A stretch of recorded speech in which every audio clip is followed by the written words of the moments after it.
বেলাল রাদিয়াল্লাহু তাআলা আনহুর বাড়ি আমি 6 বার এই দুই চোখে দেখছি। উনাকে দেখি নাই, কিন্তু উনার দেশের মানুষগুলাকে দেখছি। এখনো পছন্দ হয় না, না রং না ঢং, মনে হয় যে ডাইস ছাড়া বানায় আল্লাহ ছেড়া দিছে। কোন রঙও নাই, ঢংও নাই। 1400 বছর আগের বেলাল কেমন ছিল ভাবেন। আল্লাহর কাছে তার পরিচয়, ছোট্ট জীবনটাকে সে করছিল, এটাই তার কাছে পুঁজি ছিল, আর কিচ্ছু ছিল না। এটাই ছিল, কৃতদাস ছিল, আবার পুঁজি হবে তো হবে কি। বেলাল তো ইথিওপিয়ার ছিল, এখনো তার বাড়িটা ঐতিহ্য হিসাবে রাখা আছে। ছোট্ট পাহাড়ের পদদেশে জঙ্গলের ভিতরে ওই ছোট্ট বাড়িটাকে এখনো সিমসাম সাজায় রাখা আছে। আপনি গেলেও দেখতে পারেন, আদিস আবাবার থেকে 3 থেকে 3.5 ঘন্টা লাগবে গাড়িতে, বেশি সময় লাগবে না। কিন্তু আমার বিশ্বাস আপনি ওইখানে গেলে চোখের পানি ধরেও রাখতে পারবেন না, আপনার ভিতর থেকে কান্না আসবে। আমি 6 বারের একবারও ধরে রাখতে পারি না, ভিতর চোখে পানি ঝরছে, ভিতর থেকে চিৎকার আসছে, বেলাল তুমি কোথায়, আমি কোথায়, বেলাল তুমি কোথায়, দুনিয়া কোথায়, আমার দেশের মানুষ কোথায়, কোথায় তুমি যে জমিনে হাঁটলে জান্নাতে পদধূলি।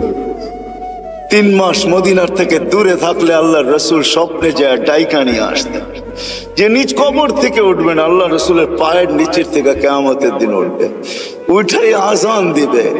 যে খালি পায়ে উলঙ্গ কিয়ামতের মাঠে যাবে না, সে লাল উটের উপরে চড়া যাবে। আমরা সবাই পায়ে হেঁটে কিয়ামতের মাঠে আল্লাহ তার কাছে আমল নামা চাবে না, বরং আল্লাহ বলবে আযদিন লানা ইয়াউমা ইয়া বেলাল, বেলাল দুনিয়াকে একটা আজান শোনায়। সে আল্লাহর কাছে পরিচিতি লাভ করছে। মা বোনদের জন্য বলতেছি, রাবেয়ার বাড়ি বেশি দূরে না বেলালের বাড়ির থেকে, মাত্র 1 ঘন্টা ড্রাইভের ডিস্টেন্স। রাবেয়ার বাড়িটা এখনো রাখা, রাবেয়ার বাড়ি যদিও বলে বসরা, সে বসরায় চলে গেছিল কৃতদাসী হিসাবে, কিন্তু তার অরিজিনাল জন্মস্থান, অরিজিনাল বাড়ি ইথিওপিয়ায়। এখনো তার ঐতিহ্য রাখা আছে। বাংলাদেশেও কিছু ঐতিহ্য এখনো রাখা আছে, ঠিক না? সব তো হারায় যায় না, ঠিক না? না হারায় গেছে? কি বলেন, ইশাকার রাজধানী কি হারায় গেছে? না বিক্রমপুরের নাম হারায় গেছে, রাজা বীর বিক্রম হারায় গেছে বটে, কিন্তু বিক্রমপুর এখনো কাগজে কলমে লেখা আছে, ঠিক না? রাজা বীর বিক্রম হারায় গেছে, রাজবাড়ির রাজা হারায় গেছে, কিন্তু রাজবাড়ি এখনো রয়ে গেছে। নাটোরের রাজবাড়ি এখনো রাখা আছে, রাজারা কোথায় আছে কে জানে। আহসান মঞ্জিল আছে, কিন্তু এখন নওয়াব আহসানুল্লাহ নাই। এরকম ওই রাবেয়ার বাড়ি রাখা আছে। ওইখানে গেল কান্না আসে যে রাবেয়া তুইও কৃতদাসী ছিলি, তুইও তো 1000 বছর আগে কেমন ছিলি, আজকের গুলাকেই পছন্দ হয় না, তোকে আর কি পছন্দ হতো? তোর রূপরেখাই কিরকম ছিল, কিন্তু তোর নামের জীবনী কোনো বাসা নাই দুনিয়ায় যে বাসায় রাবেয়ার জীবন না।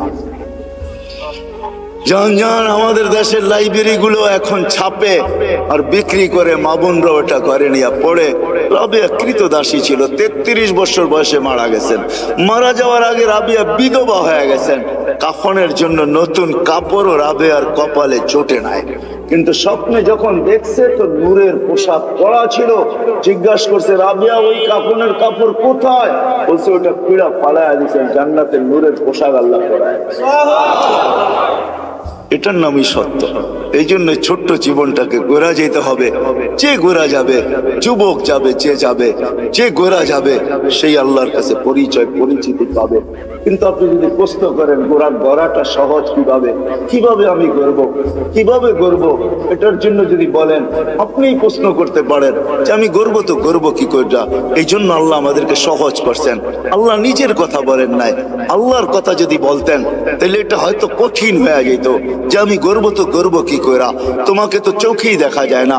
লা তারাহুল উয়ুন, আল্লাহকে তো চোখে দেখা যায় না। ওয়ালা তুখালিতুহু যুনুন, ধ্যান ধারণায় আনা যায় না। ওয়ালা ইয়াসিফুল ওয়াসিফুন, যার বর্ণনা দিয়া শেষ করা যায় না। বর্ণনা দিয়ে শেষ করা যায় না। করবো কি করে? আল্লাহ আমাদের জন্য সহজ করছেন যে না না, মান আতা আর রাসূল ফাকাদ আতা আল্লাহ ওয়া ইন তুতিউহু তাহতাদু। আমার বন্ধুকে পাঠাইলাম, আমার বন্ধুর গোলাম হয়ে যাও, তাইলে জীবন গড়া হয়ে যাবে। আমার বন্ধুর গোলাম হইতে দেরি, ডেলি তুমি প্রতি নামাজের ভিতরে যেটা চাও, হেদায়েত হেদায়েত হেদায়েত, ইহদিনাস সিরাতাল মুস্তাকিম, আমার বন্ধুর গোলাম হইতে দেরি, আমি হেদায়েতের মালা তোমাকে পড়াইতে দেরি করব। আমার বন্ধুর গোলাম হয়ে যাও। ওয়াইন তুতিউহু তাহতাদু মান আতা আর রাসূল ফাকাদ আতা আল্লাহ। যে আল্লাহর রাসূলের গোলাম হলো সে আল্লাহর গোলাম হিসাবে স্বীকৃতি পাবে। আল্লাহ বলে সহজ করে দিলাম, কঠিন করলাম না, আমার বন্ধুর গোলাম হয়ে যাও। বাস্তবিক এটাই সত্য, কবির ওই কথাই সত্য, क्या वफा तूने मोहम्मद से तो हम तेरे हैं। तो अल्लाह बोलते আমার বন্ধুর গোলাম হয়ে দেখ, আমি তোর হয়ে যাব। ये दुनिया क्या चीज है, लोगो कलम तेरे हैं। দুনিয়া আর কি জিনিস, সমগ্র জগৎটা তোর হাতে উঠায় দিয়া, যার কারণে সম্ভব ছিল। আজকে তো আমরা যান্ত্রিক জিনিস দিয়া যান্ত্রিক জিনিসকে হ্যাক করি, ঠিক না? মনে হয় বোঝেন নাই? যান্ত্রিক জিনিস দিয়া যান্ত্রিক জিনিসকে, টেকনোলজির মাধ্যমে টেকনোলজিকে আমরা হ্যাক করি, ঠিক না? আলী রাদিয়াল্লাহু তাআলা আনহু সূর্যকে হ্যাক করতেছে ইশারা দিয়া, কত বড় হ্যাকার চিন্তা করেন। দাউদ আলাইহিস সালাম সূর্যকে হ্যাক করতেছে ইশারা করা, তুবিস্তা আসর পড়ি না ওইখানে দাঁড়ায়, অথচ গতি পার ঘন্টায় কত 6 লক্ষ মাইল পার ঘন্টায় গতি হ্যাক করতেছে। আপনি তো আজকে ভিডিও কলিং বলেন, এই সূত্র দুনিয়া পাইছে তো পাইছে কোত্থেকে আমাকে বলেন? মুঠোফোনের সূত্র আসছে তো আসছে কোত্থেকে? 1400 বছর আগে ওমর রাদিয়াল্লাহু তাআলা মুঠোফোনের সূত্র আমাদের কাছে উঠায়া দিয়েছেন। যিনি মেম্বরে দাঁড়ায় বলছিলেন সারিয়াত আল জাবাল, 3000 কিলোমিটার দূরে বন্দর আব্বাসে ছিল সারিয়া, সেনা প্রধান ছিল 3000 কিলোমিটার দূরে বন্দর আব্বাস ইরানের শহরে।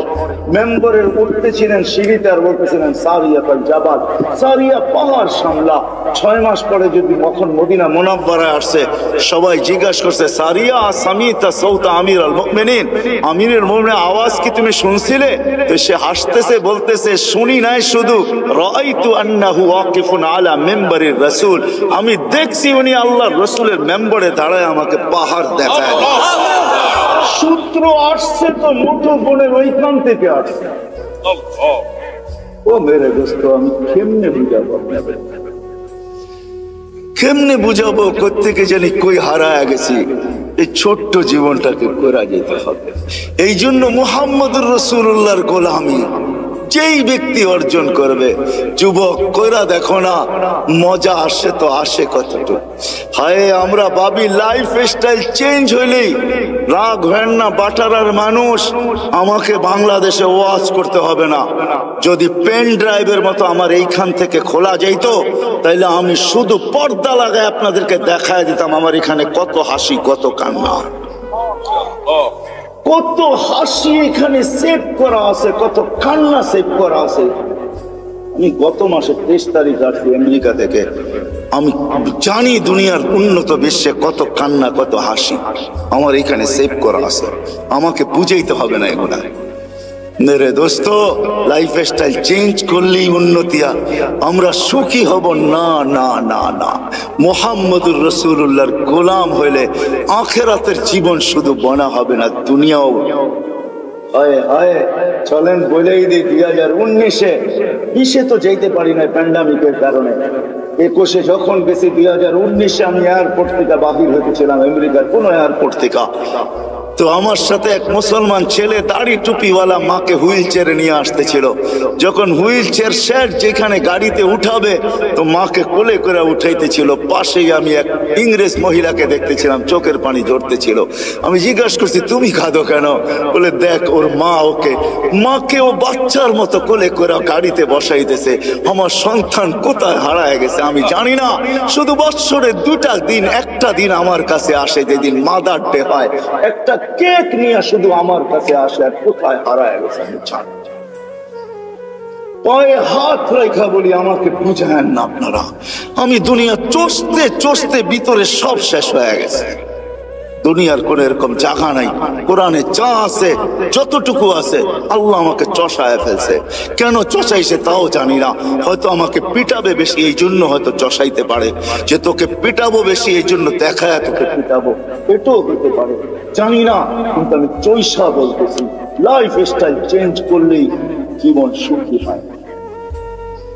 হায় হায়, আমি বাংলাদেশিদেরকে চিনি চিনি চিনি, অনেককে চিনি যারা হাতে ধরা চোখের পানি ছড়ায়। প্রত্যেকবারই 2-4 জনকে পাই, মা বাবা বাবা বলে, মার সাথে তো সাক্ষাৎ হয় না, কিন্তু বাবা বলে হুজুর দোয়া করেন। আমার জানা ছিল না যে বুড়া বয়সে আমার ছেলের ঘরে আমাকে চাকর হইতে হবে, আমি জানি না, আমার জানা ছিল না। যদিও আমার কাছে গ্রিন কার্ড, যদিও আমার কাছে আমেরিকান পাসপোর্ট, কেননা 2 জনেই জব করে, এদের বাচ্চাগুলোকে দেখবে কে, তো দেখবে কে, চিলড্রেন কেয়ারে দিলে ডলার গুনতে হবে, আমাদের 2 জনকে গ্রিন কার্ড দিয়ে নিয়ে আসছেন। আমরা ঘরের ভিতরে থাকি, সবকিছু আমাদেরকে দেখতে হয়। যদি একটু কিছু 19 থেকে 20 হয়, ছেলে যদি কিছুও না বলে, তো বৌমার তোর চৌক রঙ্গা নিয়ে আমাদেরকে সহ্য করতে হয়। বিদায় আমার জানা ছিল না শেষ বয়সে আমার ছেলের ঘরে আমাকে চাকর, রাগ হয় না, পায়ে হাত রাখলে যে আমাকে বুঝতে হবে। বিদায় লাইফ স্টাইল চেঞ্জ করলেই আমরা সুখী হব না। মুহাম্মদুর রাসূলুল্লাহ গোলাম হইলে সুখী হব দুনিয়া আখেরাতে। ওই রসুলের গোলাম যে আরশে যে আমাদের জন্য চোখের পানি ঝরাইছেন। বাটারার উলামা তাহকিক পড়ে কোরআনিয়ান যখন আরশে পৌঁছে তো আল্লাহ জিজ্ঞাসা করছে কি করতে আসছেন, কি চান এখানে আইসা, চাবেন কি আমার কাছে? বলছে লা আসআলুকা বিনতি ফাতেমা ওয়ালা আসআলুকা আম্মি আব্বাস, আমি চাচাও চাই না মেয়েও চাই না, আসআলুকা উম্মতি, আমি উম্মত চাইতে আসছি।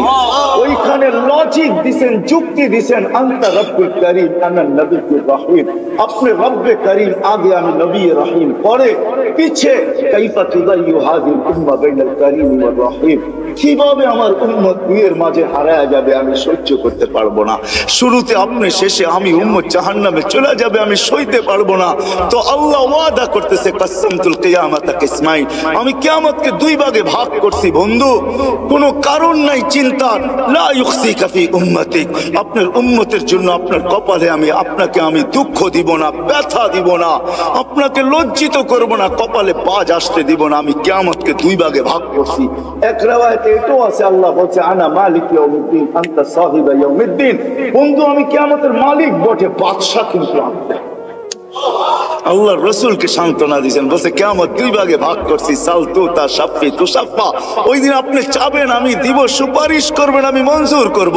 ও যুবক একটু বলো না, যাকে মাকামে মাহমুদে উঠায় নেওয়ার জন্য জিবরিল আসবে, মাকামে মাহমুদে যাবে আর চেয়ারে বসবে, হাত রেখা দাঁড়ায় থাকবে। আল্লাহ বলবে চেয়ারে বসেন না কেন? বলে বসলে 3 জায়গায় আমার উম্মতের জন্য ছুটবে তো ছুটবে। বলছে কোন 3 জায়গায় দৌড়াইবেন? কেন হাউসে কাউসারে দৌড়াইতে হবে না, আমার উম্মতকে পেহলা পয়রা আমি নিজে পানি পান করাবো, আমি করাবো না তো করাবে কে? আবার দৌড়াবো মিজানের পাল্লায়, সামনে ঝুঁকে কি ঝুঁকে না, এটা পর্যালোচনা, ওটা পরিলক্ষিত করতে হবে আমাকে, দেখতে হবে আমাকে। যদি সামনে না ঝুঁকে তো আপনি তো ওয়াদাই করছেন, চাইলে দিবেন, সুপারিশ করলে মঞ্জুর করবেন, ওইখানে দাঁড়াই হাত উঠায়া দিব। কেননা কোরআনে আপনি আমাকে বলেন না সাউফা ইউতিকা রাব্বুকা ফাতারদা, আপনাকে রাজি করেই ছাড়বো। ওই সময় তো আল্লাহ রসুল ওয়াদাই করছেন, আল্লাহর সাথে দোয়াই করছেন, সাক্ষী রাখছেন জিবরিলকে, হাত্তা ওয়াল্লাহি লান আরদা হাত্তা ইয়াকুনা ওয়াহিদ মিন উম্মতি ফিন নার, একজন উম্মত জাহান্নামে থাকা পর্যন্ত আমি আপনার উপরে রাজি হব না। ও যুবক, এর গোলাম বনেন, ও ভাই এর গোলাম বনেন, যে কিয়ামতের মাঠেও আপনার জন্য ছুটবে, তারপরে পুলসেরাতে দৌড়াইতে থাকবে। যদি পার না হইতে পারে তো দুরুদ যদি জীবনে একটাও পড়া থাকি, একবারও পড়া থাকি, ওটাকে মাথার উপরে দিয়া পার করায়া দিবে। কিয়ামতের মাঠে যিনি ছুটতে থাকবেন। হাদিস অনেক ছিল, রাত্র অনেক হয়ে গেছে, নাইলে দেখাইতাম কোন নবী আল্লাহ আমাদেরকে দিছিলেন। আরে চলেন চলেন, যে মৃত্যু লগ্নে যার 9 ঘরে চুলা জ্বলে নাই, 9 ঘরে খাবার নাই, যে নিজে ক্ষুধার্ত দুনিয়ার থেকে যাইতেছেন, 9টা ফ্যামিলি রেখা যাইতেছেন, যাদের ঘরে কোনো খাদ্য নাই। আম্মা জান আয়েশা রাদিয়াল্লাহু তাআলা আনহা বলছেন যে বাতি জ্বালানোর তেল ছিল না, যদি থাকতো তো খিদা নিবারণের জন্য পান করে নিতাম। এরকম 9টা ফ্যামিলি রেখা যেতেছেন, হাসান হোসাইনকে রেখা যেতেছেন, আলী ফাতেমাকে রেখা যেতেছেন, যারা সবাই ক্ষুধার্ত। আল্লাহর নবী দুনিয়ার থেকে গেছেন ক্ষুধার্ত, এক বেলার না দুই বেলার না কয়েক বেলার ক্ষুধার্ত দুনিয়ার থেকে গেছেন। খাওয়ার কিচ্ছু ঘরে ছিল না। ওই মুহূর্ত হাসান হোসেনের জন্য চোখের পানি ঝরে নাই। যারা কলিজার টুকরা ছিল, হায় রাত্র অনেক হয়ে যাবে। একদিন দুই ভাই আসছে আল্লাহ রসুলের কাছে, বলতেছে নানা জান আপনি উত্তম না আমরা উত্তম? আল্লাহ রসুল সাদা সিধা জবাব দিছে আমি উত্তম। দুই ভাই হাসতে হাসতে কুটা কুটা হয়ে গেছে। আল্লাহ রসুল বলছে হাসো কেন? জবাব হয় না। মানি জবাব হয় না মানি আমরা দুই ভাই উত্তম, আপনি উত্তম না। তো বলছে কি কইরা? আমাদের আব্বা জানতে চিনেন? আব্বার পরিচয় দিয়া বলতেছে আবু কালাইসা বিশাই, আপনার আব্বা তো কিছুই না। আমাদের আম্মা জানতে চিনেন? পরিচয় দিয়া বলতেছে উম্মু কালাইসা বিশাই, আপনার আম্মা তো কিছুই না। আম্মু নানা জানতে চিনেন? নানার পরিচয় দিয়া বলতেছে ওয়া জাদ্দু কালাইসা বিশাই, আপনি নানার তো মানুষের নামই জানে না। আল্লাহ রসুল দুইজনরে উঠায় চুমা দিয়া বলতেছে মাইনা নিলাম তোমরাই উত্তম। ওই কলিজার টুকরার জন্য চোখের পানি না, বাটারার মানুষ আপনার আমার জন্য চোখের পানি ছিল। জিবরিল জিজ্ঞাসা করতে বাধ্য হয়েছে এখনো কাঁদতেছেন? ওয়াইলা রফিকিল আলা, আপনি তো আল্লাহর সান্নিধ্যে চলে যাবেন। আল্লাহু ইয়ান্তাযিরুক, আল্লাহ আপনার অপেক্ষায় অপেক্ষমান, এখনো চোখের পানি।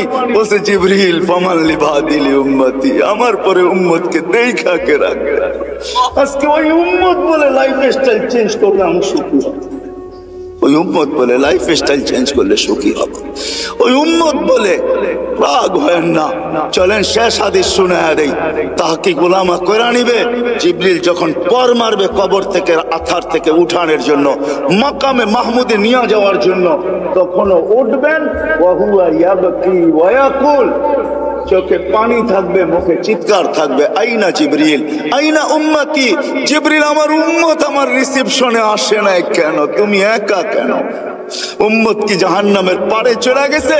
তো জিবরিল কসম খায়া বলবে মা শাক্কাল আরদা আহাদুন ইল্লা আনতা, আপনি ব্যতীত সৃষ্টির ভিতরে কেউ উঠেই নাই। উম্মত উঠবে কোত্থেকে? আপনি শান্ত হন, চলেন মাকামে মাহমুদে, তারপরে উম্মত আসবে। উঠলে না রিসেপশনে আসবে। ওই নবী কবর থেকে টানতে ওনার লাইফ স্টাইল ওটার ভিতরে রাখা আছে। আপনার আর আমার এই ছোট্ট জীবনটাকে করা মুহাম্মদুর রাসূলুল্লাহর মতো দয়ালু রবি, হায় হায় আল্লাহ কি দিছে আমাদেরকে আমরা জানি না। এই জন্য আসেন আজকে ওনার গোলামি অর্জন, যে ওনার গোলাম হয়ে যাবে। যুবক হয়ে দেখো জীবন কিরকম। মা বোনদেরকেও বলবো, আর ওনার জীবনের সবচেয়ে বড় আদর্শ যেটা, সেটা হলো 5 ওয়াক্ত নামাজ। কি দুনিয়া আসতে দেরি, চেষ্টা করতে দেরি করেন নাই, ওইদিকে গেলে আরো লম্বা হয়ে যাবে। মাত্র দুনিয়াতে চাদরে রাখা হয়েছে, গুইরা লম্বা সেজদা। আম্মা জান বসে মা কুলতা কুলতা মা কুলতা, তুই যেন কি বলছিস আমি বুঝি নাই। লম্বা সেজদা, উইটা বৈশা আত্মাহিয়াতর সুরতে বৈশা আঙ্গুল উঠাইতে দেরি, সমগ্র জগৎ আলোকিত হইতে দেরি হয় না। আমি তো বলি সেজদা দেন নাই, আমাদেরকে মেসেজ দিচ্ছেন। হায় আমি তুর পাহাড়ও দেখছি, হায় হায় ওইখানে যাওয়ার পরে হাদিস আমার মনে যে আমি কথা বলি, কারোর সাথে কথা বলবেন?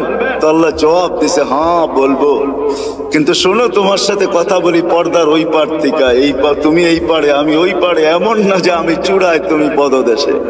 বলছে এক উম্মত আসতেছে, আমি দুনিয়াতে 4 সাথেই কথা বলবো, পর্দার এই পার থেকে ওই পার, কিন্তু আমার বন্ধুর সাথে না। আমার বন্ধুকে তো ডাইকা নিয়া কাওবা কাওসাইনিয়া ওয়াদনা ফাদানা ফাতাদাল্লা ফাআওহা ইলা আবদিহি মা আওহা, কাছে বসায় কথা বলবো, আর বন্ধুর উম্মত আমার সাথে কথা বলবে কথা।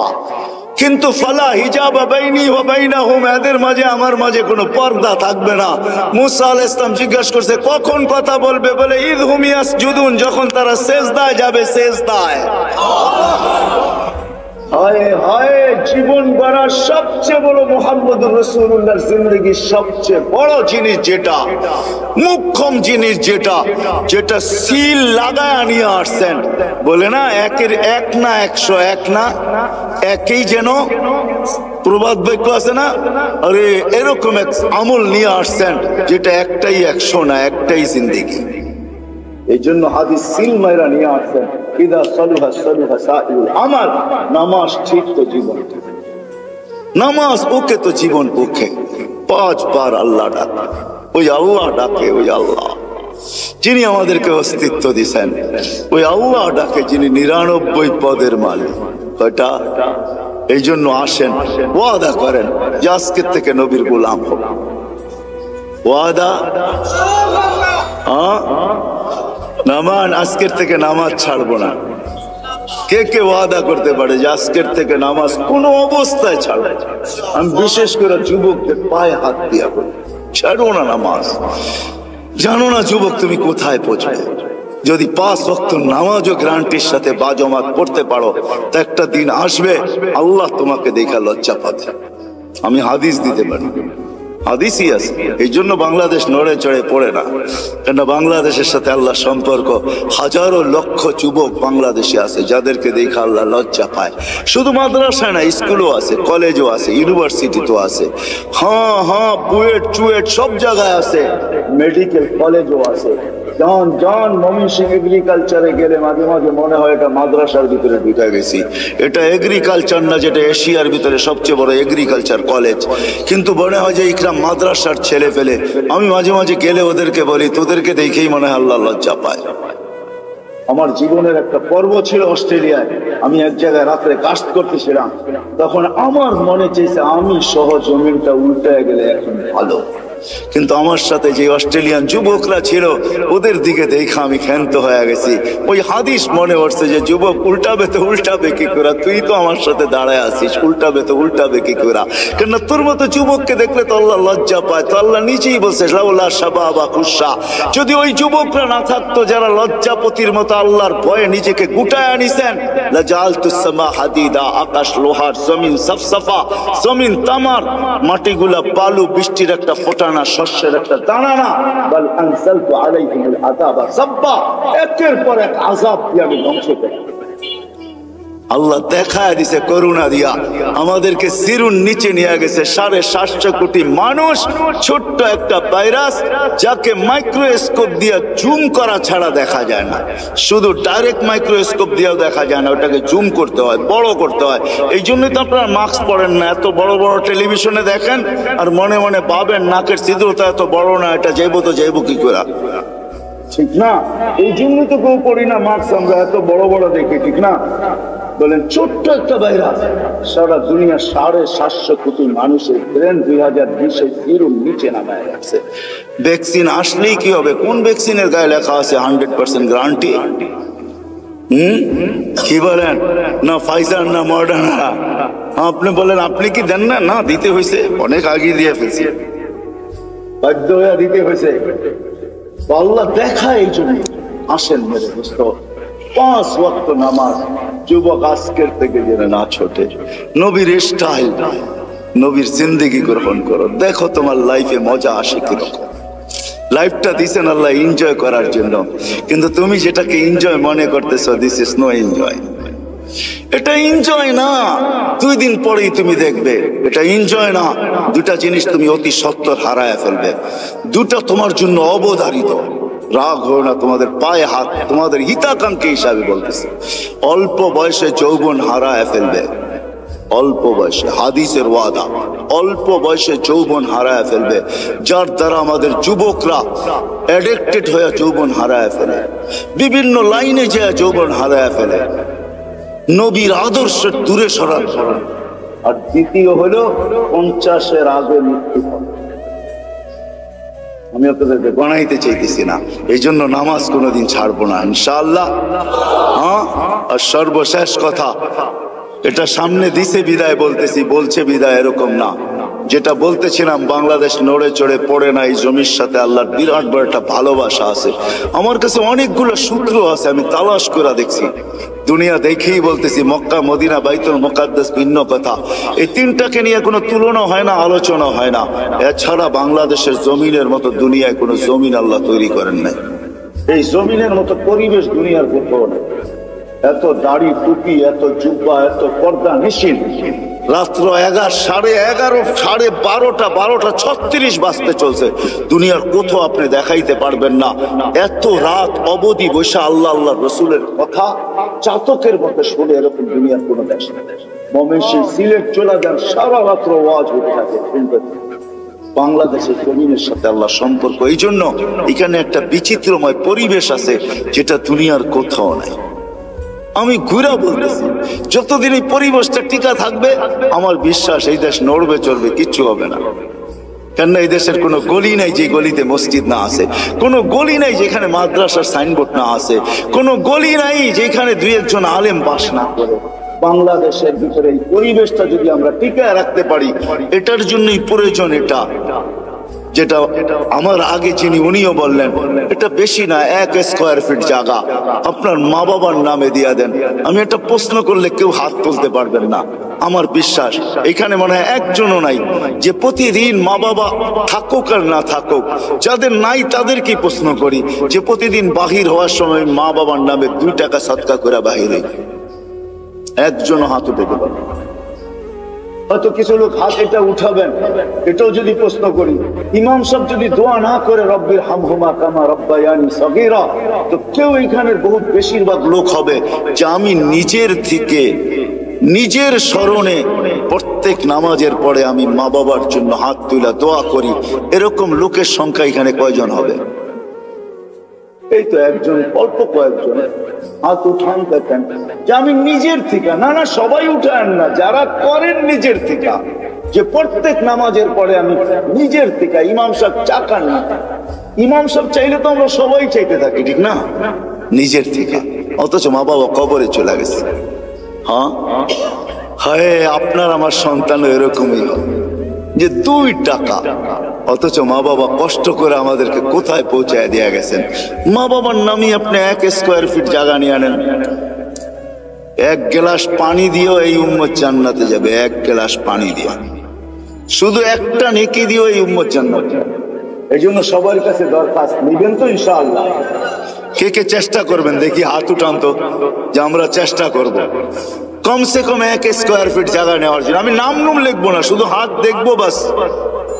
হয়তো আমি চেষ্টা করব, নাহলে আমি দায়িত্ব নিব। দুটা কিন্তু 2 শব্দ, আমি চেষ্টা করব বা দায়িত্ব নিব। 1 স্কয়ার ফিট জায়গার পয়সা জোগাই। এরকম কে কে আছেন? হাত উঠান তো দেখি। মাশাআল্লাহ, আল্লাহ কবুল করুন। কি বলেন? তো আমার সাথে এক মুসলমান ছেলে দাড়ি টুপিওয়ালা মাকে হুইল চেয়ারে নিয়ে আসতেছিল। যখন হুইল চেয়ার সেট যেখানে গাড়িতে উঠাবে, তো মাকে কোলে করে উঠাইতেছিল। পাশেই আমি এক ইংরেজ মহিলাকে দেখতেছিলাম, চোখের পানি ঝরতেছিল। আমি জিজ্ঞাসা করছি, তুমি কাঁদো কেন? বলে, দেখ ওর মা মাকে ও বাচ্চার মতো কোলে করে গাড়িতে বসাইতেছে। আমার সন্তান কোথায় হারায় গেছে আমি জানি না। শুধু বৎসরে 2টা দিন, একটা দিন আমার কাছে আসে যেদিন মাদার ডে হয়, একটা কেক নিয়ে শুধু আমার কাছে আসে, আর কোথায় হারায় গেছে আমি জানি। হয়তো আমরা আজকে দুনিয়াতে আসি, দুনিয়ার পরিস্থিতি আর সিস্টেম এটাই বলতে চাইতেছে যে বেশি দিন আমরা সবাই দুনিয়াতে থাকবো না। কেন আমাদের বয়সটাও বেশি লম্বা না, 60 থেকে 70 বছর। দুনিয়ায় কোনো দেশ আছে কিনা আমার জানা নাই যার গড় আয়ু 70-এর উপরে আছে। হয়তো আপনাদের কাছে জানা থাকতে পারে। বিদায় 70 পর্যন্তই আমাদের জীবনের সীমা রেখা। এর চেয়ে বেশি যারা পাবে, হাদিসের আলোকে বোঝা যায় কালিলুম মা ইয়াতাজাওয়াজুন, এর চেয়ে বেশি যারা পাবে এদের সংখ্যা বড় নগণ্য হবে। বিদায় আমরা ভাইবা নিতে পারি, কিন্তু এটাও তো সত্য, কেউ বুকে হাত দিয়ে বলতে পারবে না আমি 60 বাজবো কি 70 বাজবো। এটাও তো জানার মতো টেকনোলজির যুগে কোনো মেশিন এখনো বাহির হয় নাই। যদিও আগে ভাবতাম যে জ্বর মাপতে হলে থার্মোমিটার মুখে নিতে হবে অথবা বুগল তলে নিতে হবে, কিন্তু টেকনোলজি উন্নতি হওয়ার কারণে এখন আর জ্বর মাপতে মুখেও নিতে হয় না, আর বুগল তলেও নিতে হয় না। বেশি দূরে যেতে হবে না, আমাদের এয়ারপোর্টেই মেশিন লাগানো আছে। আপনি গেট ক্রস করতে থাকবেন, তাপমাত্রা দেখার যার দায়িত্ব সে তাপমাত্রা দেখতে থাকবে যে আপনার তাপমাত্রা কতটুকু। যদি দেখে তাপমাত্রা অনেক বেশি, তো বেটি আপনাকে থামায় দিবে, আপনিও জানবেন না যে তাপমাত্রা মাপলো তো মাপলো কি করে। টেকনোলজি উন্নতি হয়েছে, কিন্তু এখন পর্যন্ত কোনো মেশিন আসে নাই যে মানুষের কপালে লাগাবে আর বলে দিবে তার বয়স কতটুকু আছে। মনে হয় কোনোদিন এই মেশিন আসবেও না। আর এটাই সত্য, কোনো দিন এই মেশিন আসবে না যে আমি 60 বাজবো কি 70 বাজবো। এই জন্য আল্লাহ মানুষকে বড় সতর্ক করছেন, ইবনে আদম লা তাফরাহ বিদুনিয়াইকা, মানুষ দুনিয়ার উন্নতি বা চাকচিক্য বা দুনিয়া আধুনিক হইতেছে, ডিজিটালত্ব বা আধুনিক বা উন্নত বা আপডেট তোমাদেরকে যেন মাতাল না করে। এটা দিলে বসাও যে তুমি কিন্তু চিরঞ্জীব না। আবার আল্লাহ যুবকদেরকেও পৃথক করছেন, ইয়া শাবাব, ও যুবক, লা ইয়াক্তাররুকা শাবাবুকা, যৌবন যেন তোমাকে মাতাল না করে, বিমুখ না করে। কাম মিন শাব সাবাকাকা ইলাল মাউত, আল্লাহ লজিকও দিছেন, যুক্তিও দিছেন যে কত যুবককেই তো আমি যৌবন অবস্থায় কবরের কোলে শোয়ায় দিচ্ছি। এটাই কিন্তু চির সত্য। আমাদের সবাই উপস্থিত যদি এখনো আমরা দুনিয়াতে বা প্রত্যেকেই একটা পজিশন নিয়ে চলি, কিন্তু একটা দিন অচিরেই আসবে যে আমরা কেউ দুনিয়াতে থাকবো না। যদিও আজকে বিরাজমান কথা, কিন্তু আমার ঠান্ডা ঠান্ডাই হবে, সুর টুর হবে না। ধ্যান দিয়ে শুনলে হয়তো বুঝে আসতে পারে, দিলে গাঁথতে পারে। আমরা কেউ থাকবো না, শূন্য দুনিয়া আল্লাহ শূন্য করবে, এটাই আল্লাহ সিস্টেম। এই জন্য প্রতিদিন কিন্তু আল্লাহ আমাদেরকে আপডেট দেখায়। এর আগেও মানুষ মারা যেত প্রতিদিন, এখনো 3 থেকে 4 লক্ষ মানুষ ডেলি মারা যায় বিভিন্ন কারণে, কিন্তু কোনোদিন আপডেট আমাদের সামনে আসতো না। হয়তো নেটে সার্চ করলে পাওয়া যেত, কিন্তু করোনা কিন্তু ডেলি আমাদেরকে আপডেট দেখাইতেছে, ঠিক না? কত হাজার দুনিয়ার থেকে উঠে যেতেছে। আলহামদুলিল্লাহ আমাদের দেশে নাই, না আসুক এটাই আমরা চাই। আমাদের দেশ করোনা মুক্ত হোক, এটাই আমাদের সদা সর্বদা দোয়া। কোনো বিপর্যয় না ঘটুক, এটাই আমরা চাই। কিন্তু সারা দুনিয়ার আপডেট কিন্তু আমাদের সামনে আসে। আল্লাহ কিন্তু বুঝাইতে চাইতেছে, ডেলি কিন্তু আমি 5000 করে উঠাইতেছি, 10,000 উঠাইতেছি, কখনো বাড়ে কখনো কমে।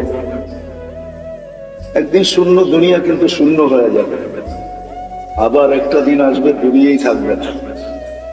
আমি মানি আর না মানি, এটাই কিন্তু সত্য। আর এটারই নিদর্শন আল্লাহ আমাদের সামনে তুলে ধরতেছেন।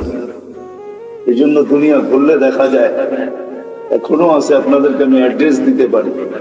কওমে আদ যারা দুনিয়ার ভিতরে সবচেয়ে বড় ছিলেন, যাদের স্লোগান ছিল মানে আসাদ্দু মিন্না কুওয়া, আমাদের চেয়ে শক্তিশালী কে? 120 ফিট লম্বা ছিলেন। এদের ঘরগুলো এখনো রাখা আছে। ইয়ানহিতুনা মিনাল জিবালি বুয়ুতা, জমিনে বাস করতেন না, বলতেন জমিন আমাদের পেশাব পায়খানার জন্য। পাহাড়ে বাস করতেন, এখনো মাথার ডাচাটা রাখা আছে। আমি অ্যাড্রেস দেই, আমি দেখে আসছি, আপনারাও দেখে আসেন। 6 ফিটের একটা মানুষ এইদিকে দাঁড়াবে, আরেকটা ওইদিকে দাঁড়াবে, একজন আরেকজনকে দেখবে না এই মাথার উপর। এই ঐতিহ্যগুলো দুনিয়াতে রাখা আছে, এগুলো নিদর্শন স্বরূপ। আমরাও একদিন চলে যাব। যিনি নিয়ে আসছেন উনি আমাদেরকে নিয়ে যাবেন। হ্যাঁ, এটাই সত্য। মালাকুল মউতকে যখন আল্লাহ মউতের জন্য নির্ধারণ করেন, তো ওনার প্রশ্ন ছিল, আল্লাহ নিয়া তো আসবো, হুকুমের অমান্য তো করা যাবে না, কিন্তু মানুষ তো আমাকে গালি বানিয়ে দিবে। সবাই বলবে লোকটার কোনো কাজই নাই, শালি বাটারা সারাদিন ঘুরতে থাকে। এই থানার ভিতর থেকে প্রতিদিন কেউ না কেউ ওঠে, ঠিক না? তো আমরা তো বলবো লোকটার কোনো কাজই নাই, খালি বাটারা থানার ভিতরেই ঘুরে, যাকে মনে চায় তাকে উঠায় নিয়ে যায়। তো তার এই প্রশ্নের উত্তরে আল্লাহ বলছিলেন, সাআজআলু লিল মাউতি সাবাবা, আমি মৃত্যুর কারণ বানায় দিব। ইয়াযকুরুস সাবাব ওয়া ইয়ানসা, মানুষ কারণ নিয়ে আলোচনা করবে, তোমার নাম কেউ ভুলে নিবে না। এটাই সত্য। সময়ের আগে কেউ মরে না, আর কারণ ছাড়াও কেউ মরে না।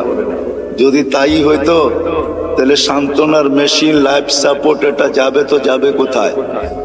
উচিত তো ছিল লাইফ সাপোর্টে দেখতে দেরি, তার লাইফ সুরক্ষিত হওয়া দেরি হতো না, ঠিক না?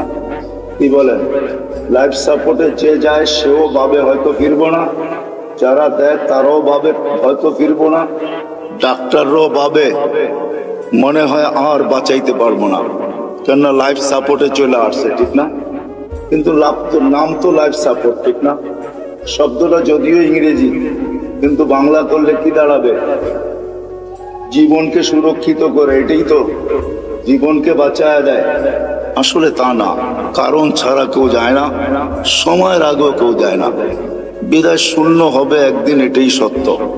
আপনার আমি মানি আর না মানি, আর একদিন আসবে এটা কিছুই থাকবে না, যেটাকে কিয়ামত বলে।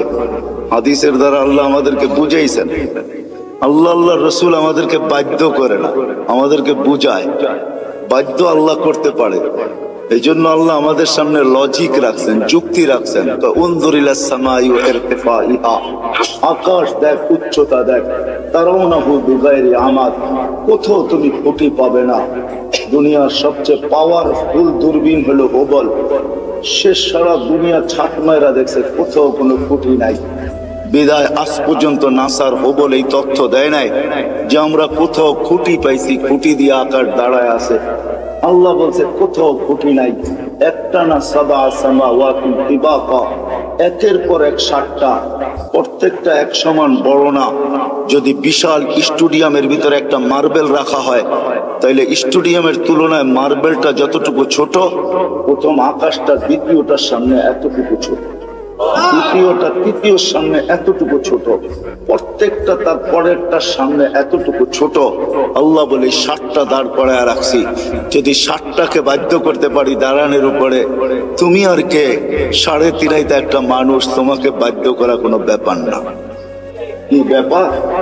আল্লাহ বলে যদি আকাশ দিয়া বুঝে না আসে, কেননা কারো আকাশ দিয়া বুঝে আসার কথাও না, কেননা বিজ্ঞান আজকে আকাশের নিচে ঘুরতে ঘুরতে সেই হারায় গেছে, বিদায় সে কোনো তথ্য তেমন দিতে পারে নাই। কিন্তু এই জন্য আল্লাহ আমাদেরকে একটু নিচে নিয়ে আসছেন, বলছে উনদুরিলা শামসি ওয়া শুআইহা, সূর্য দেখো আর কিরণ দেখো, তোমাদের দুনিয়ার থেকে 13 লক্ষ গুণ বড়। আমাদের দুনিয়াটা নক্ষত্র না, গ্রহ, এটা নক্ষত্র 13 লক্ষ গুণ বড়। আল্লাহ বলে এটাকে যদি 365 দিনে 365 কক্ষপথে আমি বাধ্য করতে পারি, যার চলার ঘন্টা পার ঘন্টায় 6 লক্ষ কিলোমিটার বেগে দৌড়াইতেছে, একে যদি আমি বাধ্য করতে পারি, তো তোমাকে বাধ্য করা কোনো ব্যাপার না। আল্লাহ বলে এটাও যদি বুঝে না আসে, তো উনজুরিলাল বিহারি ওয়া আমওয়াজিহা, সমুদ্র দেখার তরঙ্গমালা গুলা দেখ, সমুদ্রকে আমি বাধ্য করছি।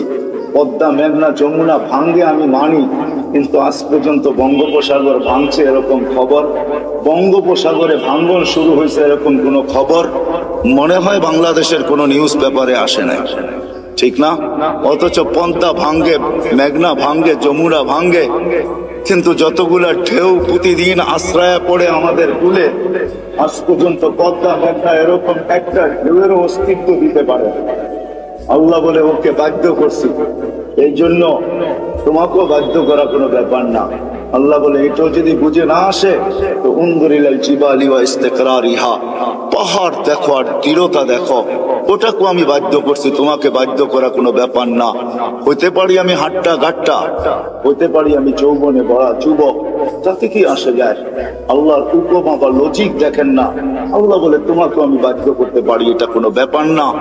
আল্লাহ বলে এটাও যদি বুঝে না আসে, তো উনদুরিলাল আরদি ওয়া ইত্তিসাইহা, জমিনটাকে পানির ভিতরে আল্লাহ বিছাইছেন, যখন বিছাইছিলেন তখন এটা হেলতে ছিল, তামায়ালাতিল আরদ, জমিন হেলতে ছিল।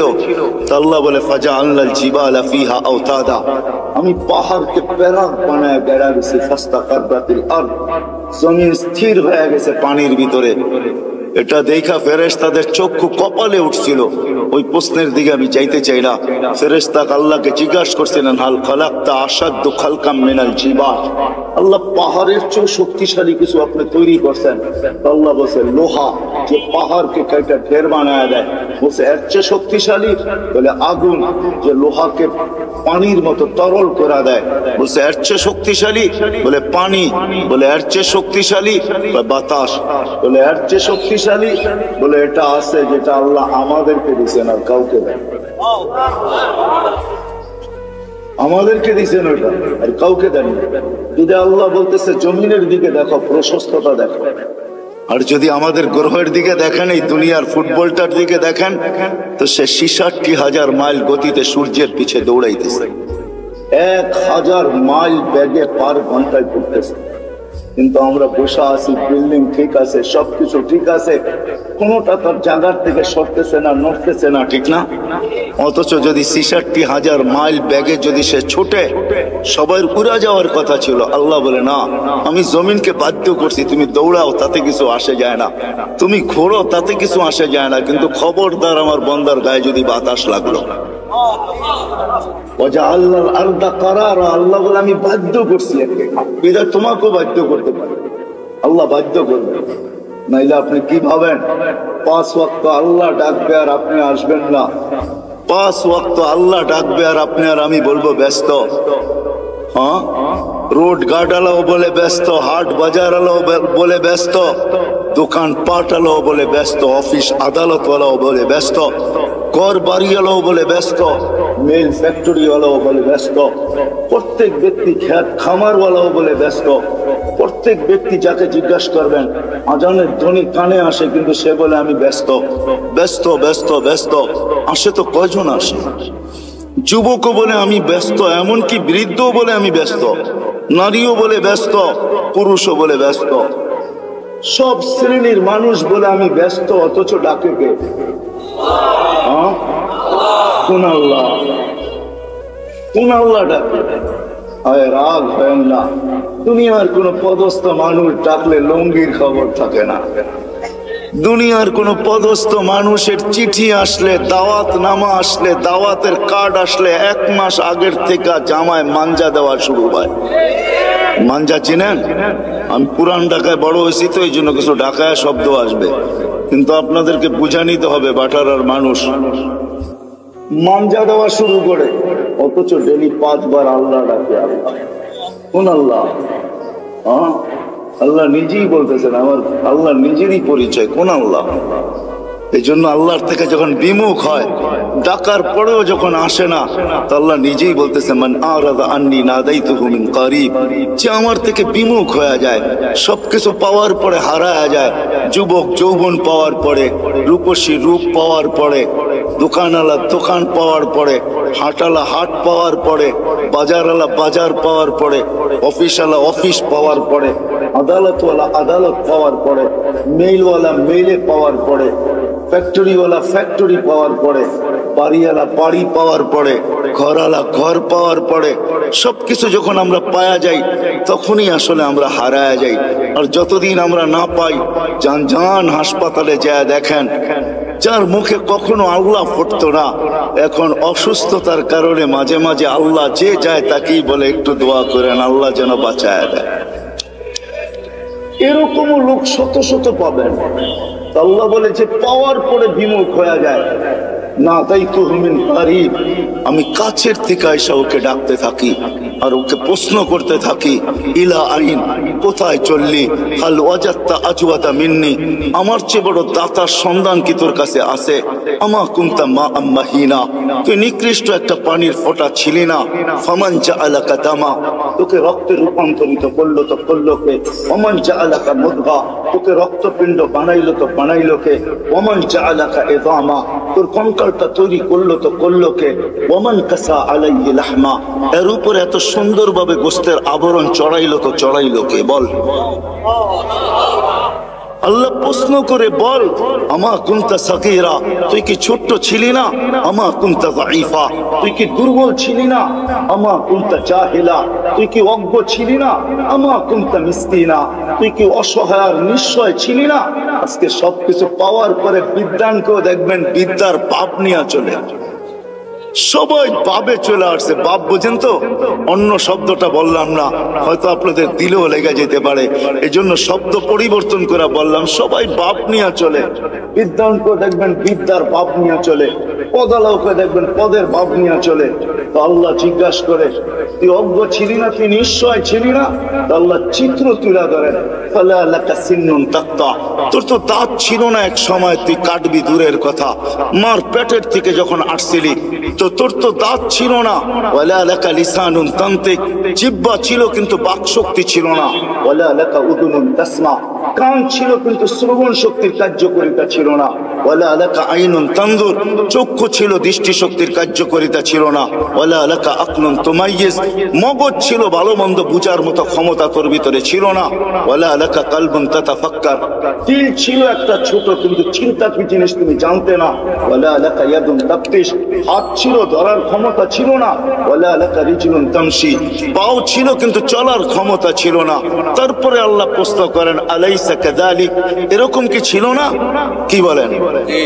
হ্যাঁ হ্যাঁ, এরকম ছিল না? আল্লাহ বলে, ফাকাত তাতাহাররাক, তুই নড়াচড়াই করতে পারতি, আর কিচ্ছু না। তোকে এই পর্যন্ত আমি আল্লাহ পৌঁছেছি। কে পৌঁছেছে? আল্লাহ বলে, কিভাবে পৌঁছাইছি এটাও দেখ।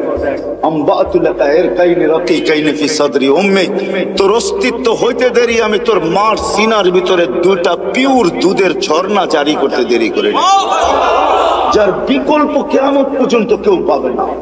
হতে পারে দুধ বড় দামি দামি আছে, ডাব্বার দুধ বড় দামি দামি আছে, কিন্তু মার দুধের বিকল্প নেই।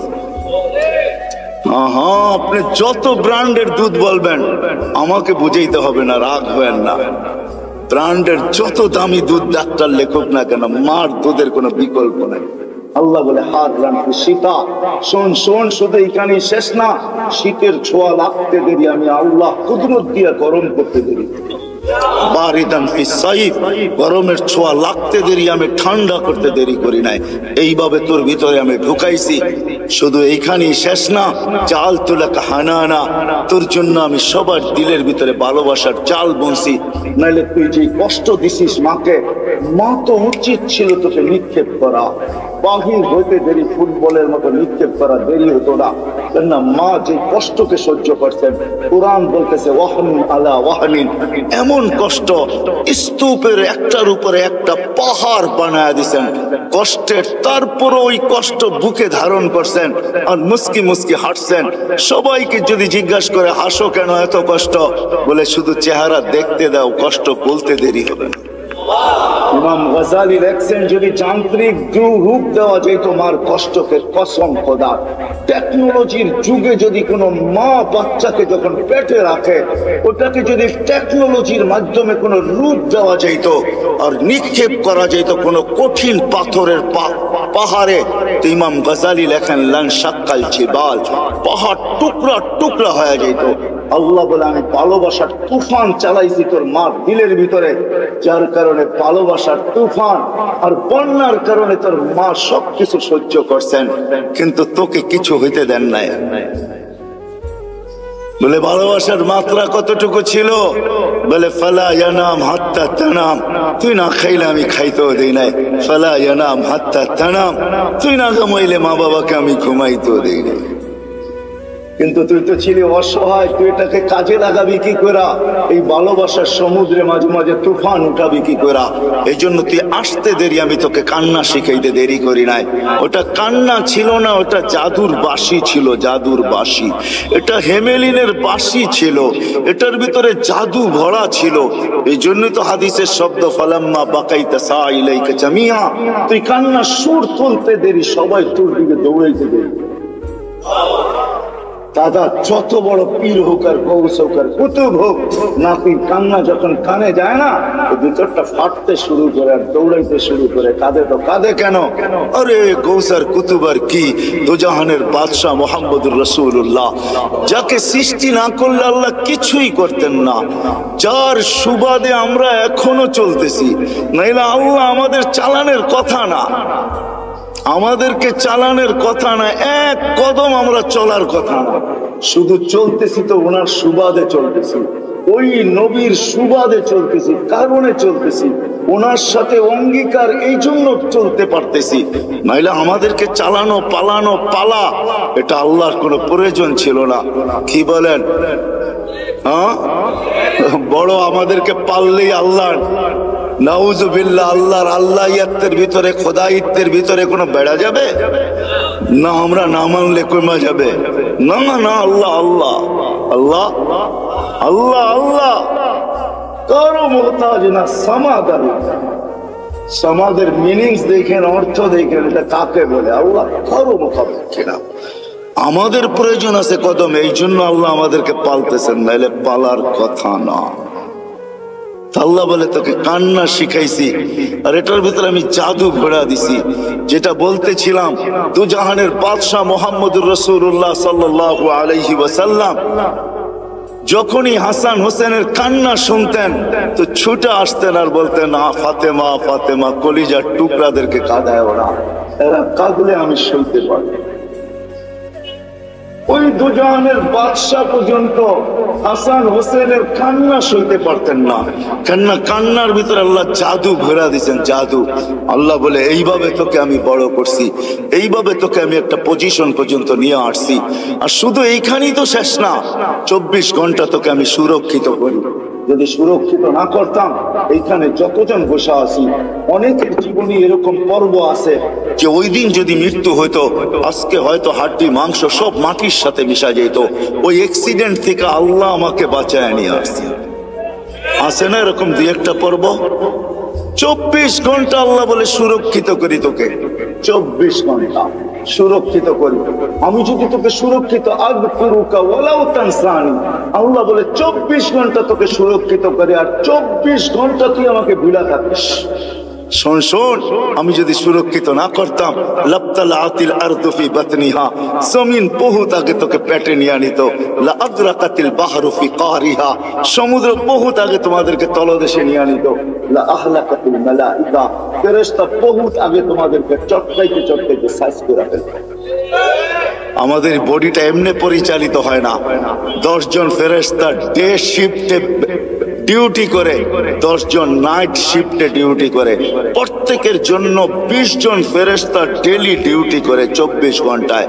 দিনে 10 জন, রাত্রে 10 জন, যে আপনাকে আমাকে সুরক্ষিত করে।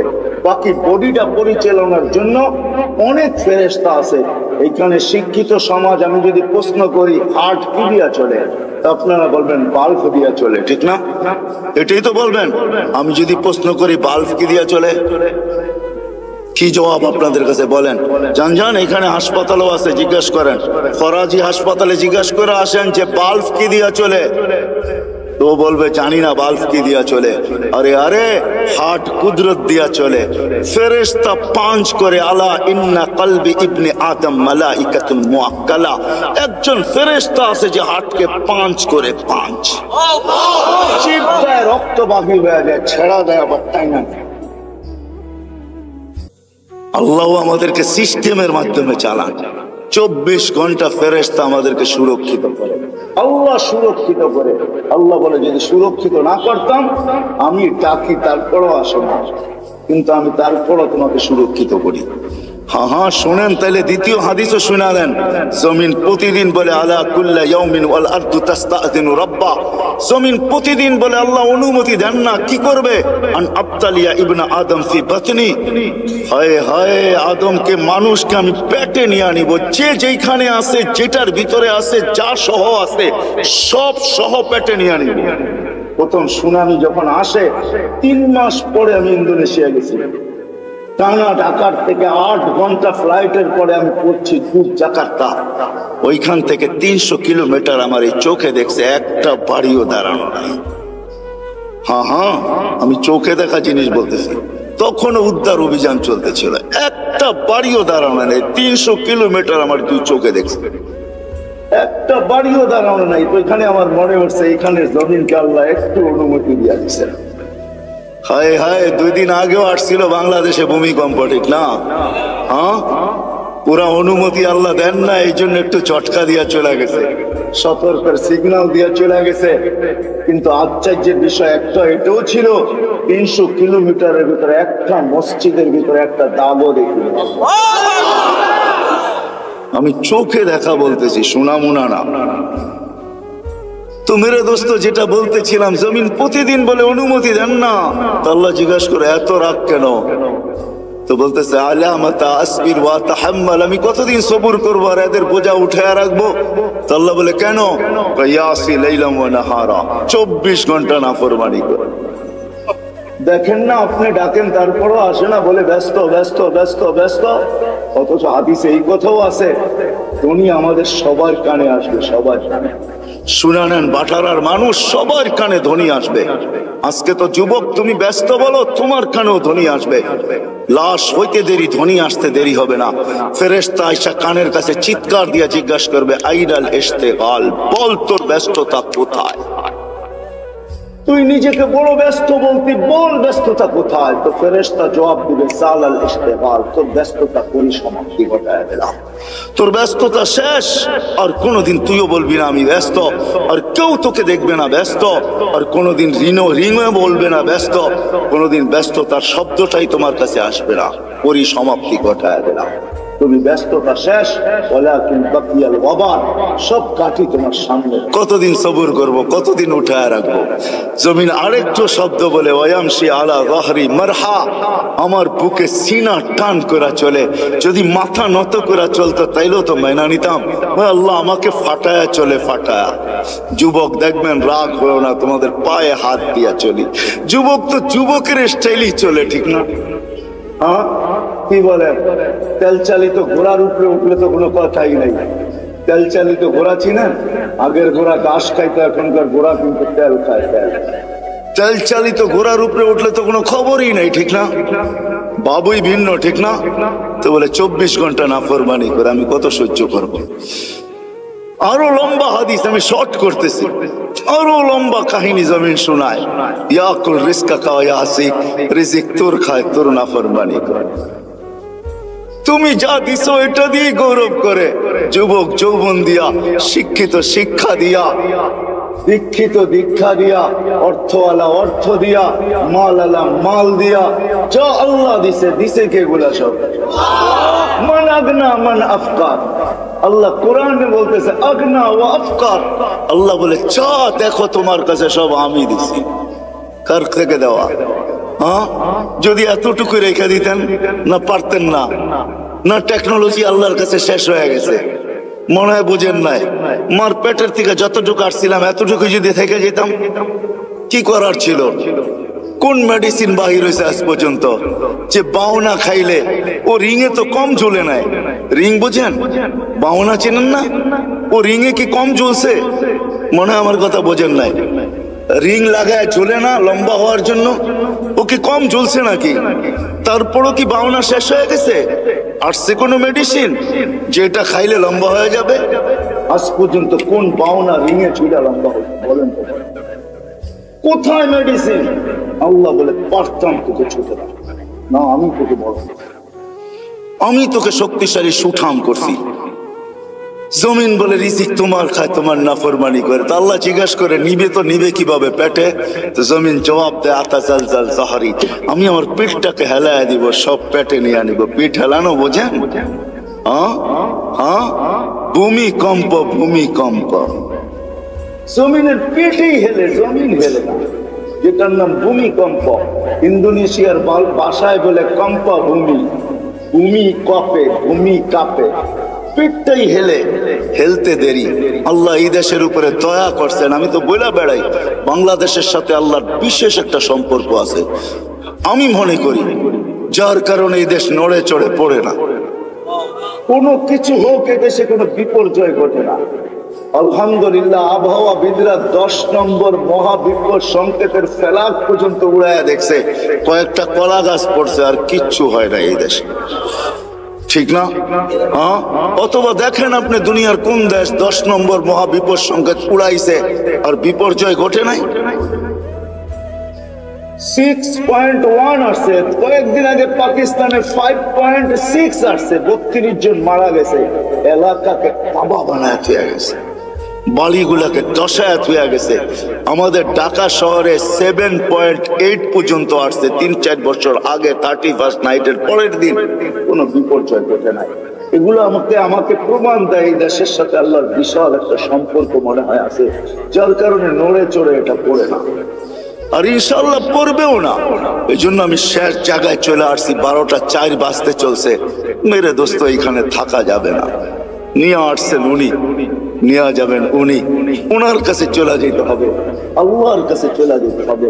এইখানে থাকা যাবে না, কিন্তু নিজেকে গোড়া নিয়ে যাবে। যে গোড়া নিয়ে যাবে নিজেকে, যেমন আল্লাহ চান, যেমন আল্লাহ রসুল চান, তখন আর আল্লাহ বর্ণ দেখবে না, তখন আর আল্লাহ ভাষা দেখবে না, তখন আর আল্লাহ দেশ দেখবে না, তখন আর আল্লাহ বংশ দেখবে না, তখন আর আল্লাহ সোসাইটি দেখবে না, দুনিয়ার কোনো জিনিস আল্লাহ দেখবে না। যে নিজেকে গোড়া নিয়ে যাবে, নারী গড়বে, পুরুষ গড়বে, যুবক গড়বে, বৃদ্ধ গড়বে, এমনকি গরিবও যদি নিজেকে গোড়া নিয়ে যায়, আল্লাহ রসুলের দোয়া তার সাথে আছে।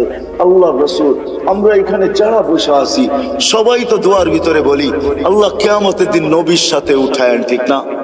কিন্তু নবীজি তো আজ পর্যন্ত কোনোদিন বললো না যে আমার সাহাবীদের সাথে আমাকে উঠায়েন, উলামাদের সাথে আমাকে উঠায়েন, গৌসের সাথে উঠায়েন, কুতুবের সাথে উঠায়েন। আল্লাহর নবী তো বলে ওই গরিবদের সাথে উঠায়েন যে জীবনটা গোড়া নিয়ে আসছে। আল্লাহুম্মা হশুরনি ফি সুমরাতিল মাসাকিন, কারণ এটাই, যে গোড়া নিয়ে যাবে মেরে দোস্ত, সে আল্লাহর কাছে পরিচিতি পাবে। চাই দুনিয়ার হতভাগা গরিব হোক, তাতে কিছু আসে যায় না। এই জন্য দুনিয়ার আধিপত্য হাজারো মানুষের হাতে হইতে পারে, হাজারো শ্রেণীর হাতে হইতে পারে, কিন্তু কিয়ামতের আধিপত্য কিন্তু গরিবদের হাতে, আর কারো হাতে না। এই জন্যই আল্লাহ রসুল গরিবদের সাথে উঠতে চাইতেছেন, কেননা গরিবরা কবর থেকে উঠবে, ফেরেশতারা কানে কানে বলবে ইনতালিকু ইলাল জান্নাতি বিগাইরি হিসাব ওয়ালা কিতাব, তোমাদের হিসাবও নাই, কিতাবও নাই, সিধা জান্নাতে চলো। ওরা বলবে কিয়ামতের মাঠ, বলে ওইখানে তোমাদের কোনো প্রয়োজন নাই, চলো তো সিধা চলো। বরং এক রিওয়ায়াতে এটাও আছে, বলে ওইখানে গেলে বিপদও হবে। আবার আরেক রিওয়ায়াতে আছে কিয়ামতের মাঠে যাবে গরিবরা, সত্য। ফেরেশতারা যখন হিসাবের কথা বলবে, তো সব গরিব বেকা হয়ে বসবে, রংবাজের মতো স্টাইল দেখাবে, আর ফেরেশতাদের চোখে আঙ্গুল দিয়ে বলবে আইয়ু হিসাবিল্লাহ না, ওই আমবাবার কি হিসাব রে, ওই কি হিসাব? কথন চলতে থাকবে, আল্লাহ জিজ্ঞাসা করবে মানহুম ওমা ইয়াকুলুন, এরা কারা, কি বলে? বলবে আল্লাহ সব ভিক্ষুকের দল, হিসাব দিতে রাজি না। তো আল্লাহ বলবে কেন দিবে না, জিজ্ঞাসা করো ভদ্র ভাষায়। তো জিজ্ঞাসা করবে কেন দিবে না, মা কান আল্লাহ মালা, মালই তো দেয় না, এবার কি হিসাব? সকালে আনছি বিকালে শেষ, বিকালে আনছি সকালে শেষ, 1 তারিখে আনছি 20 তারিখে শেষ। আল্লাহ বলবে সাদাকু, এরা সত্য বলছে, সত্য। এই কথা শুনতে দেরি, ঐক্যজোট দুনিয়া আর কি, ঐক্যজোট তো কিয়ামতের মাঠে হবে, দেখবেন সারা দুনিয়ার গরিবদের ঐক্যজোট হবে। আবার স্লোগান দিবে আইয়ু হিসাবিল্লানা মা আতানাল্লাহু মালা ওয়ালিমাদা হাবিসতুম, আরে আল্লাহ তো মালই দেয় না, আমাদেরকে আটকায় রাখছো, তো রাখছো কেন? কিসের হিসাব আমাদের? মালই তো দেয় নাই, আটকায় কেন রাখছো?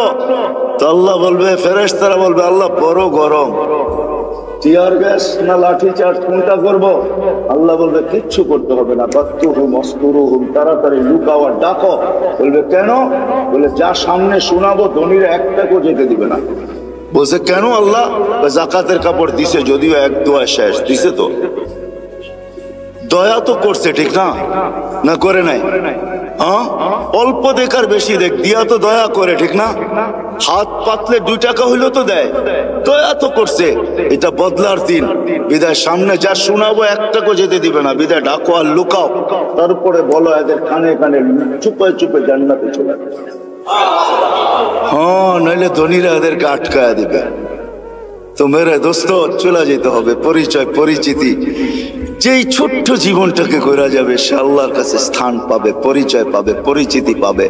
আমি চোখে দেখা বলতেছি মেরে দোস্ত, কোন হাদিস তো পড়ে আগে পড়ছি, পরে চোখেও দেখছি, ওই কবর এখনো দুনিয়াতে রাখা আছে, যার থেকে এখনো সুঘ্রাণ পায়।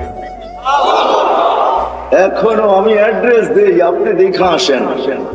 দুনিয়ার কোন পারফিউম এখন আর আমার নাকে পারফিউম মনে হয় না। আপনাকে আমাকে দুনিয়ার দামি দামি পারফিউম দেখাইতে হবে না, আপনাকে আমি দিয়া দিব, পারফিউম নিয়ে ওইখানে ছিটাবেন, দেখবেন নিমিষে চোখের পলকে ওটা হাওয়া হয়ে যাবে। ওইখান থেকে যে সুঘ্রাণ বাহির হইতেছে, ওইটা ঘ্রাণ আপনার নাকে যখন লাগবে, তো দুনিয়ার কোন পারফিউম আপনার কাছে পারফিউম মনে হবে না। ওই ঘ্রাণের জায়গা এখনো রাখা আছে, চান আপনি চাই দেখা আসেন, আমিও দেখা আসি, আপনিও দেখা আসেন। ফেরাউনের বাড়ির কাজের মহিলা, জান জান মৌতার সাহাবীদের কবর থেকে এখনো সুঘ্রাণ বাহির হয়।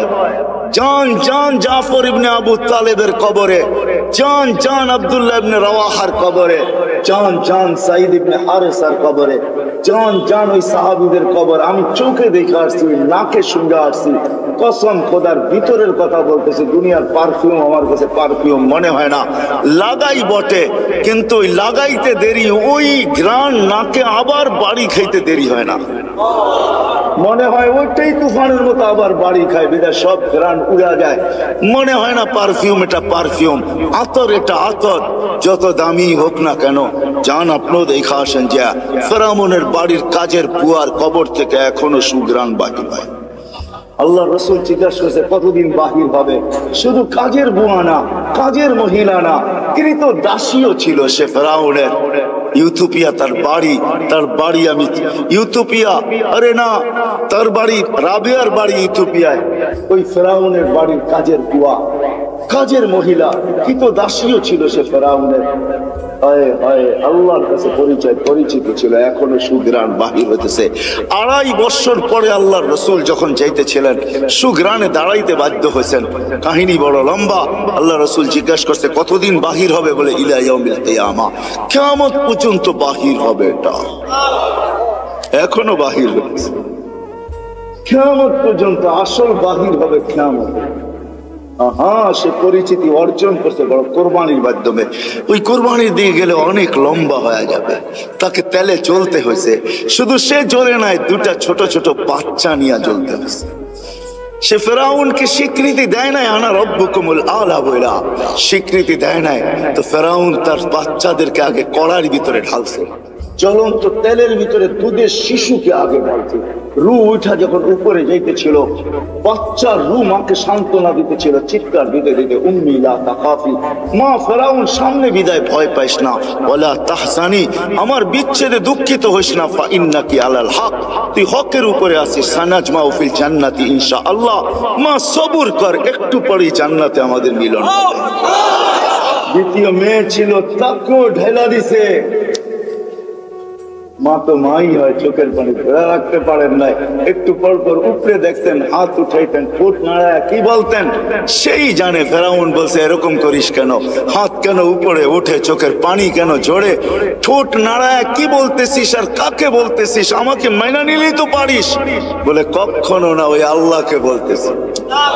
এরকম কুটি ফেরাউন নারাজ হয়, আমার কিছু আসে যায় না, তুই নারাজ হস, তাইলে সব হারায় যাবে, আমার দুনিয়াও যাবে, আখেরাতও যাবে, সব পরিচয় হারায় যাবে।